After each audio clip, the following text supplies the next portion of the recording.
Hey, everybody. Hope you've had a wonderful weekend so far. It is Sunday evening. I have some time before I've got to hit the sack so I can get up on time in the morning. I thought I would see how everybody's doing. All right, and I am going to go. And then I need to.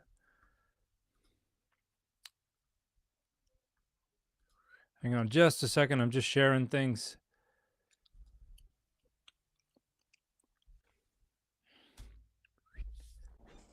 In a few places. Hi, Chief Dixon. Hi, Pinkaboo. Hope y'all are doing all right. Hi, Sterling Archer 765. Yo, back at you. Scrap 13. Hi. Trump a lump dump. Good to see you too. Thanks for the work you do. Greatly appreciated. Thank you for the very kind words. I appreciate it.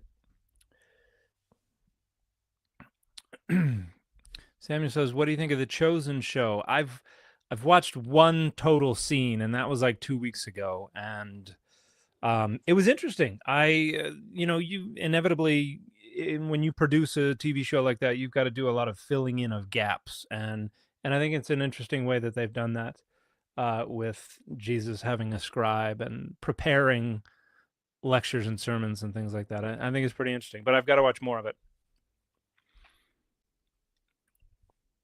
Say nice things about Detroit. The data supports it. It's been a long time since I've been in Detroit, but I had a lovely time. I don't know that I left the airport though. That was the problem. Show the shirt. I still got my Dark Knight shirt on from video I made earlier today.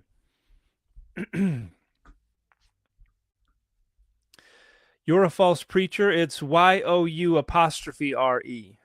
But thank you for the support.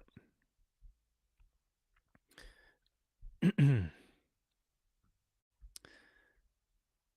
should do a video on etymology of the word gender and how it's changed from pre-modern, modern, and postmodern. That would be interesting. I don't think I've looked into the etymology of that word. Are there any American history creators you like? There are a lot of American history creators I like. A good friend of mine, Ben Park, I just shared an interesting video of his that was about the origins of this movement that to denigrate and try to undercut American higher education. I think that was a fascinating video, and he recently published a wonderful new history of Mormonism called American Zion, which is really good.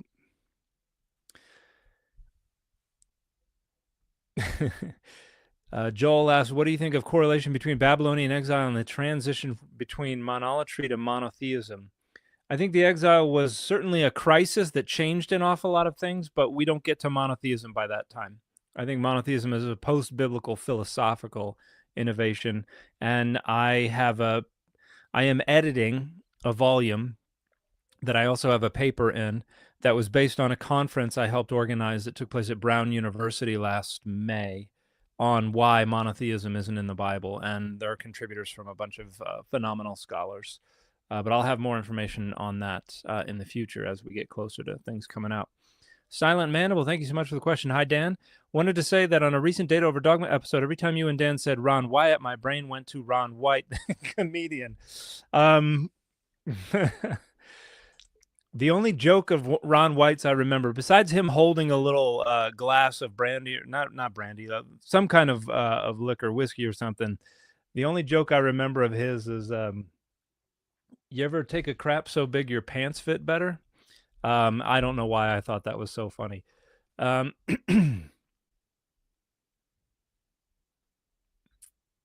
there swear words in the Bible? That is a great question. There's some vulgarities, and then there are things that are would have been likely considered something akin to profanity. For instance, when Paul talks about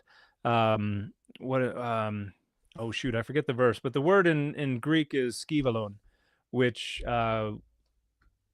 would have been a more vulgar way of saying crap.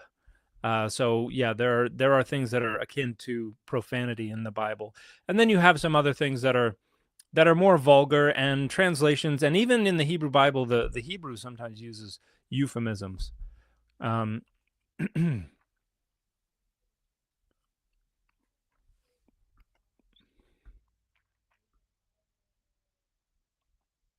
yeah, when Paul says our sins are like dung, yeah, dung is a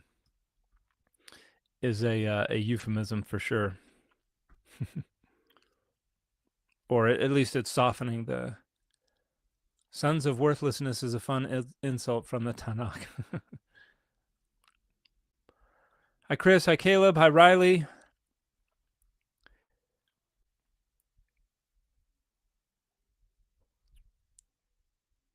Question for you, perhaps for future video from Chris Young. Why do you pronounce the Tetragrammaton as Adonai rather than the other way? I've got a pinned video. I can't pin videos on YouTube, but if you look on Instagram or you look on TikTok, I've got a pinned video that explains that I had some Jewish supporters and friends who asked if I wouldn't mind using one of the different substitutions that are common within Judaism, and that's something that I have done within academic contexts. For instance, when I was at the Oxford Center for Hebrew and Jewish Studies at Oxford, there were some situations, not all, but some, where there were guest speakers who would use Adonai or Hashem or something like that.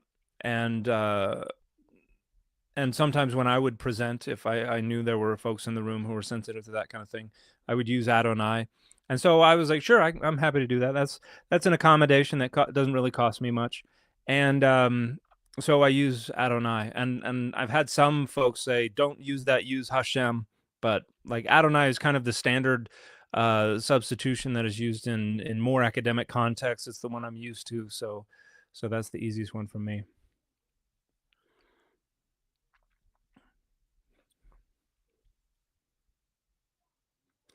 Jesus calls the Syrophoenician woman a dog. Yeah, not really profanity, but definitely a pejorative. Jesus Christ is one of my favorite swear words. Yeah, the irony of that. When did Paul give up on Jesus coming back in the immediate future? I don't think he did. I think he died holding on to that hope. And then the folks who were writing in his name after his death were probably like, we need to revise some of this, and came up with this idea of, oh no, there's got to be a falling away first, and that. Whatever happened to the James ossuary? I think it's still somewhat debated among some scholars, but for the most part, it has been dismissed as a forgery by most scholars.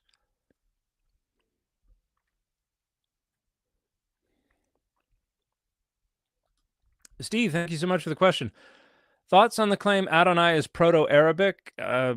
No support for that. The overwhelming consensus is that it derives from a Semitic name of, well, hang on now. If you consider that the Shasu, who, according to Daniel Fleming's book, Adonai Before Israel, could have been located further inland in the Arabian Peninsula, if you considered that like Old North Arabian or something like that, then it could be closer, could be more closely connected to Arabic. It's not Proto-Arabic, but it could be an Old Arabian name if the inscription at Soleb and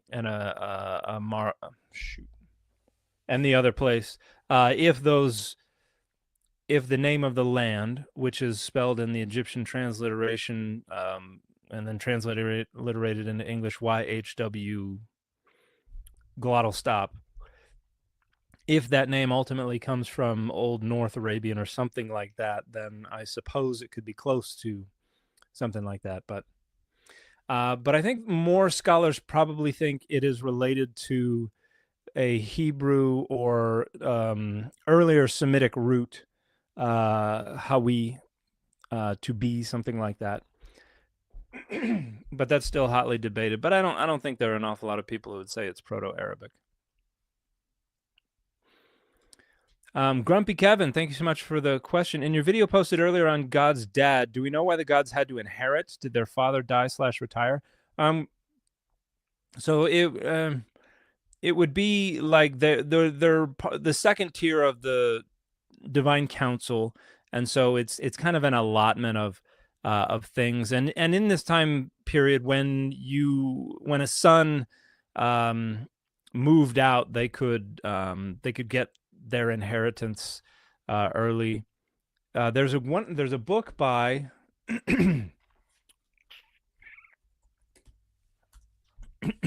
now this notion of the deities inheriting the nations, that's actually not known from the broader Semitic world, but there is a book that discusses this concept of patron deities over the nations by Daniel Block. It's called The Gods of the Nations. And let me just Studies in Ancient Near Eastern National Theology. It is a bit on the conservative side, but I still think it has a lot of good data in it. So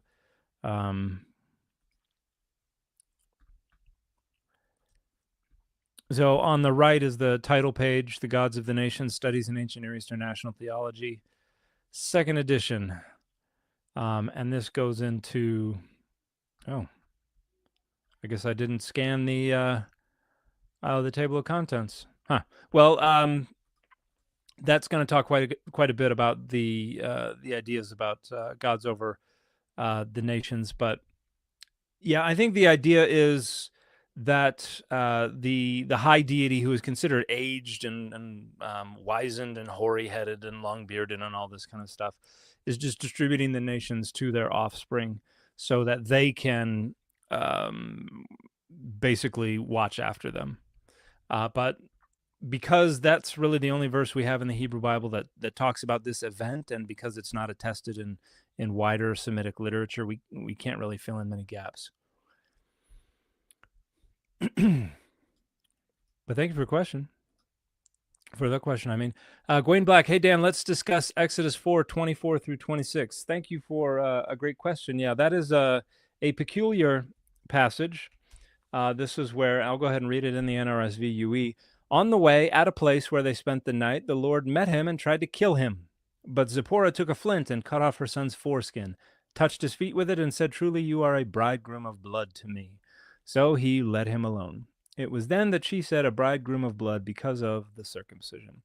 And most scholars think there's got to be some kind of literary motif, some kind of tradition behind this that accounts for why they would pick up on this. But the rhetorical goal of this story is probably to emphasize the importance of circumcising children. It's kind of a scary stories to tell in the dark. God's going to come find you and kill you if you don't circumcise your kids. There's probably something going on, a tradition behind this that may relate to a story that we see popping up in other cognate literature, but I don't think scholars have an exact idea where it's coming from. It is a peculiar one. Hayden Tank says, something Emmanuel Foe hints at, but I don't believe argues explicitly, is the idea that the Judahite and Israelite monarchies gained some kind of purchase because rural communities urbanized for defense in response to the reassertion of regional hegemony from larger polities like Egypt and Assyria, particularly in the late 10th through 9th centuries. Is that how you see the monarchies emerging, at least in their significance? I think the monarchies, I don't know about the monarchies, but I think I see a confederation emerging, if not to some degree already by the end of the 13th century, as we see in the Merneptah stele. I think the power vacuum of the 12th century probably left them scrambling. And then in the 11th century, I think there's probably an attempt to try to establish an identity and maintain possession of the northern hill country, fighting off the Philistines on one end and the other secondary states that are developing to the east, the Moabites, the Edomites, for instance. yeah, there's an argument to make that they're a bit of a Potemkin village there, because we see around the periphery, we see fortified cities being built up that don't really attest to a large administrative center, don't attest to a lot of wealth, but seem to be trying to project a lot of strength and power to those other secondary states that are surrounding them. There are a couple of discussions that I have enjoyed. One of them is by someone named Benjamin Benz, Brendan Benz. I'm sorry, not Benjamin. Brendan Benz. His book is The Land Before the Kingdom of Israel, A History of the Southern Levant and the People Who Populated It. Now, Daniel Fleming, in his book, Adonai Before Israel, talks a little bit about his own theory of the rise of Israel. He kind of hints at a theory that he's developing in another book. But we've also got another... Bill Deaver is also, 5-6 years ago, maybe, published Beyond the Texts, an archaeological portrait of ancient Israel and Judah, that also tries to develop a framework for where Israel and Judah came from. There are a handful of really good books that are coming up with theories about this. A really good one.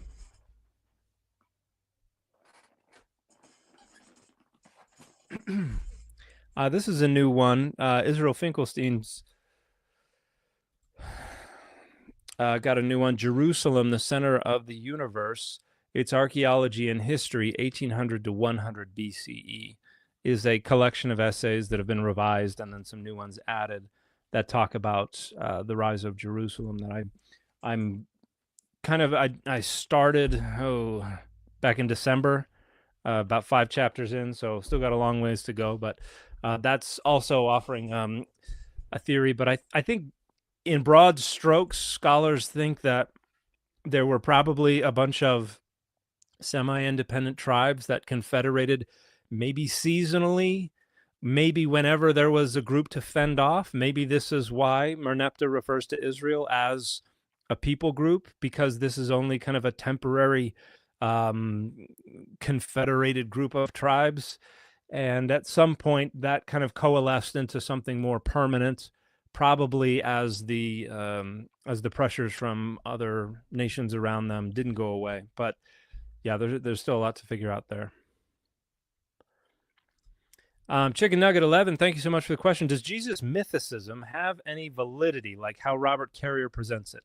I would never say that their position is entirely impossible. I've always said that, like, it's of course possible. It's I don't think the explanations they come up with are particularly plausible. So maybe somebody could come up with better explanations that represent more plausible accounts for how the data got to be the way they are. But and it's Richard Carrier, the theories that he has come up with require that we just kind of arbitrarily accept that everything that we don't like has been interpolated, and that, they came up with these wild theories about a cosmic sperm bank where the Davidic semen was preserved so that this cosmic Jesus, who was not born on earth, could literally be from the seed of David. So I think it's a lot of it is well, none of it is taken incredibly seriously by the Academy. The overwhelming majority of scholars agree that Jesus existed. In fact, of all the research questions that are addressed by scholars of the New Testament, early Christianity, historical Jesus, all that kind of stuff, that's probably the one with by far the most agreement. Kyle, thank you so much for the question. Not asking about personal beliefs, but is it hard not correcting people on the Bible in Sunday school, or do you go ahead and correct? I frequently correct. I try to be as kind about it as possible, and I'm not there just to be mean. Usually I correct if I think there's something that has the potential to be harmful or for misinformation to get proliferated particularly widely. Chrissy, checking OED, Oxford English Dictionary. The word gender originally entered English referring to grammatical gender as early as the 1300s. Its secondary use was as a mass term for items of a specific class, e.g. like genus. The sense of one's sex morphed from the grammatical usage, which paralleled the use in Anglo-Norman. This is because the word sex became more associated with sex acts as time went on. This sense begins emerging in the mid-1400s, where it basically supplants sex to refer to biological sex. The words become muddled in more contemporary times, especially with the psychology of gender entering common discourse. And then Hayden responds, yeah, that's what I'm thinking, that Shashank's campaign is where things really take off. Like there had been something before, but it really explodes after that disaster. Yeah, I'm aware of Finkelstein and Deaver, but I'll check out the Benz one as well. Silver asks, how did the idea that Job was the oldest book in the Bible get so popularized? Can you recommend any more reading on the subject? I think it got popularized because it is, the Hebrew is unusual, chosen signs of influence by Aramaic. The land is not really one that we know. The names don't really fit very well. It kind of has a in a galaxy far, far away vibe. So I think people would just like it to be really, really old, because the alternative is Persian period dating, and I don't think they like that. And there are an awful lot of people who still don't want to give up on the historicity of Job, and I think they find the best arguments from dating it as early as possible.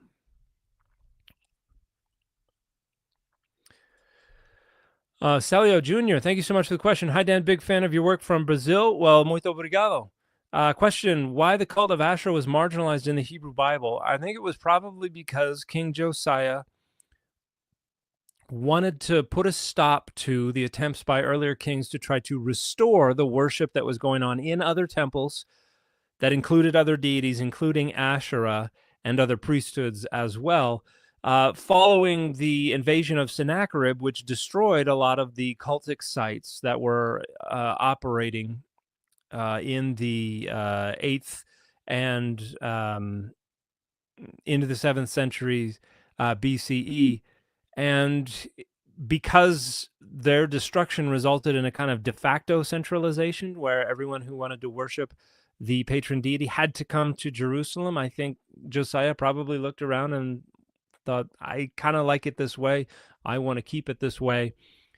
So probably, I think he probably went to his scribes and said, hey, gin me up a new law that says that you're not allowed to worship Adonai in any other temples. You're not allowed to use any other priesthoods. You're not allowed to worship other deities. Certainly not allowed to worship Asherah. You're certainly not allowed to engage in ancestor worship. A lot of the female-led worship probably went out the window at that time as well. In fact, there's a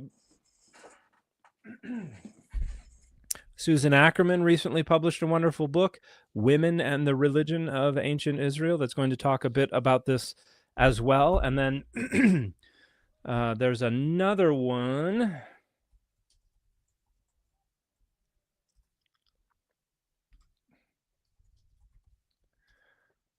that is,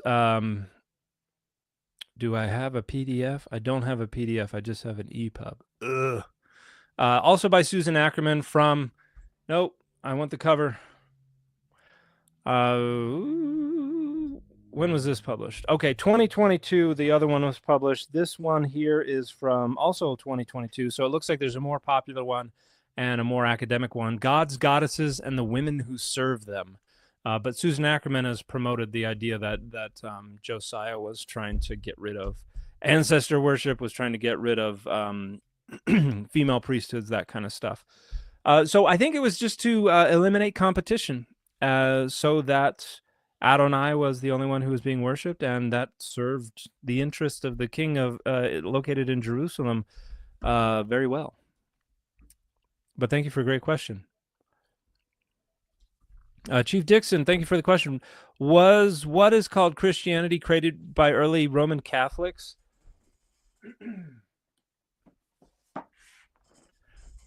I mean, Christianity is renewed and recreated every generation, and it changed a lot before we could speak of Roman Catholicism, and it has changed a lot since the rise of what we can speak of as Roman Catholicism.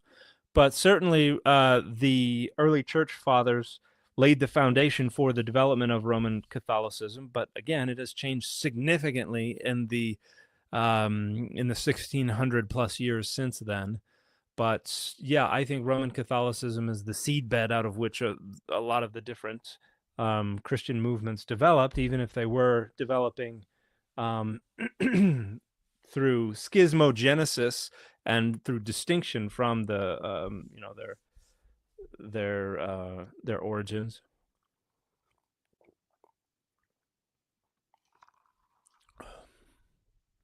Hayden Tang says, "Warrior Dancer Seductress Queen" by Ackerman is also great and touches on a similar subject, though When Heroes Love is her true masterpiece. Thank you for those recommendations. I'm familiar with the first one. I'm not familiar with the second one, though. Leslie, thank you so much for the question. Do scholars believe Jesus resurrected? A lot of Christian scholars do. What do you say about the historicity of the ascension? I think the data would point in the direction of that being a literary creation.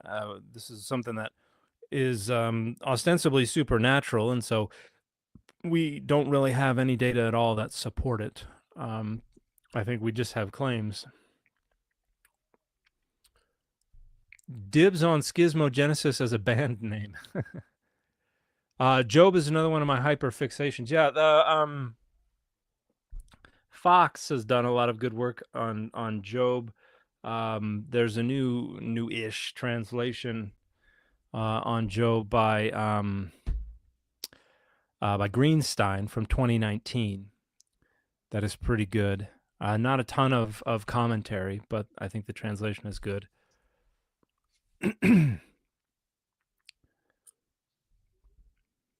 When Heroes Love covers the homoeroticism of David and Jonathan and Gilgamesh and Enkidu, it's truly excellent. That sounds interesting. I'll have to take a look at that. Orsak Narrative Universe, thank you so much for the question. I do appreciate those rare occasions where you do videos on Mormonism. There is a light in your eyes that shines through when you are talking about home. I love those videos.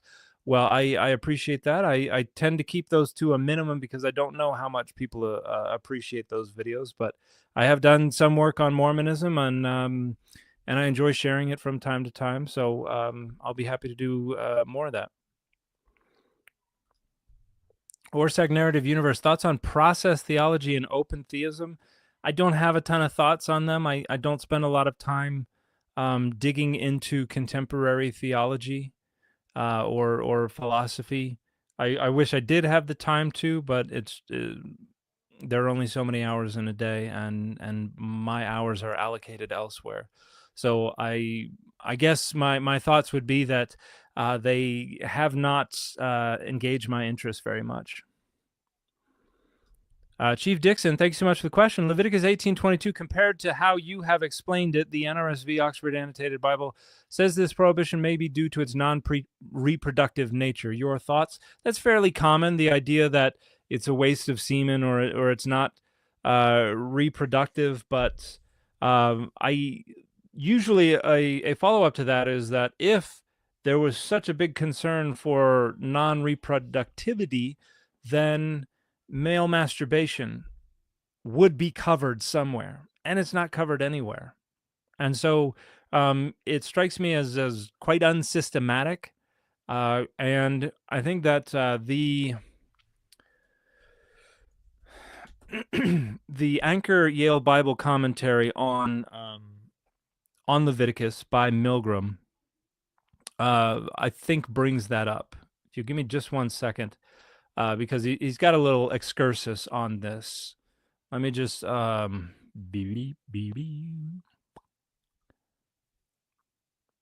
me just find it real quick.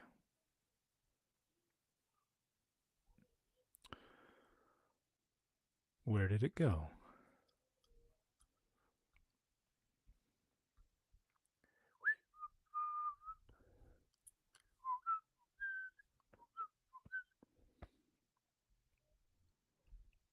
Is that in? It's not in his volume 1, is it?